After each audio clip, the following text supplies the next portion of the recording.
అంబానీ కంటే కూడా గొప్పవాడు అవుతా అన్నాడు ఆయన. ముఖేష్ అంబానీ కన్నా కూడా గొప్పవాడు అవుతాను. నేను నవ్వి అడిగిన, ఒరే ఆయనకు అంతే ఉంది, నీకు అంతే వస్తే నీవు ఆయనతో సమానమవుతావు కానీ గొప్పవాడు ఎట్లవుతావు, ఆయన మించి ఎట్లా పోతావు అని అడిగిన. అంటే ఆయన ఏం చెప్పిండు తెలుసా, మరి తమాషాగా జవాబు చెప్పిండు, స్వామి నేను గొప్పవాడిని ఆయనకంటే అన్నాడు. ఎట్లరా అంటే, నాకు ఆయన దగ్గర డబ్బు ఉంది, నా దగ్గర ప్లస్ నా జోపిడి కూడా ఉంది, నా గుడిసె నాకు, ఆయనకు లేదు జోపిడి, నేను గొప్ప అన్నాడు.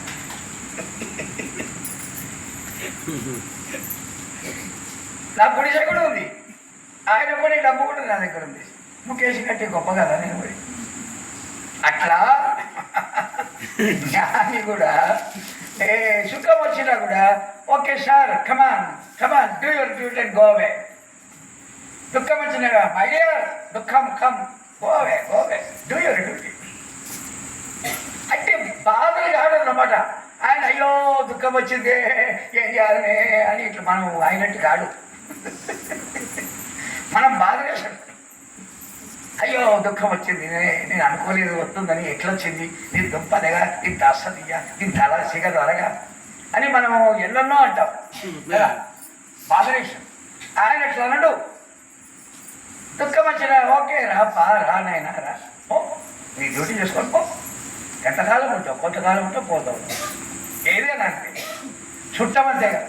మన ఇంటికి వస్తాడు 3 రోజులు చుట్టం, 3 రోజులకు మురికి చుట్టం అయిపోతాడు. ఎవరైనా 3 రోజుల కంటే ఎక్కువ ఉండదు. ఇట్లా నేను చెప్తున్నా, ఆశ్రమాలు కాదు, ఆశ్రమాలు శ్రవణం చేయడానికి వస్తారు మీరు. ఇక్కడ 3 రోజులు కాదు, మొత్తం 10 రోజులు ఉండాలి ఇళ్ళల్లో. కాబట్టి ఏం చెప్పినా, కాబట్టి 3 నెలల ముచ్చట అదే వస్తుంటారు పోతుంది. ఈ సుఖ దుఃఖాలు కూడా అంతేనయ్యా, మన మనస్సులో వస్తాయి పోతాయి. సుఖము తర్వాత దుఃఖము, దుఃఖము తర్వాత సుఖము, సుఖము దుఃఖం, సుఖము దుఃఖం, సుఖము దుఃఖము, వన్ బై వన్. ఇదే జీవితం. జీవితమే సఫలము, రాగ సుధా భరితము, ప్రేమ కథ మధురము, జీవితమే. మన జీవితము సుఖ దుఃఖమయము. మరి సుఖ దుఃఖాలు ఎవరికి? శరీరానికా, నీకా, నీ మనస్సుకా, నీకా, ఆత్మక. అర్థం చేసుకోండి.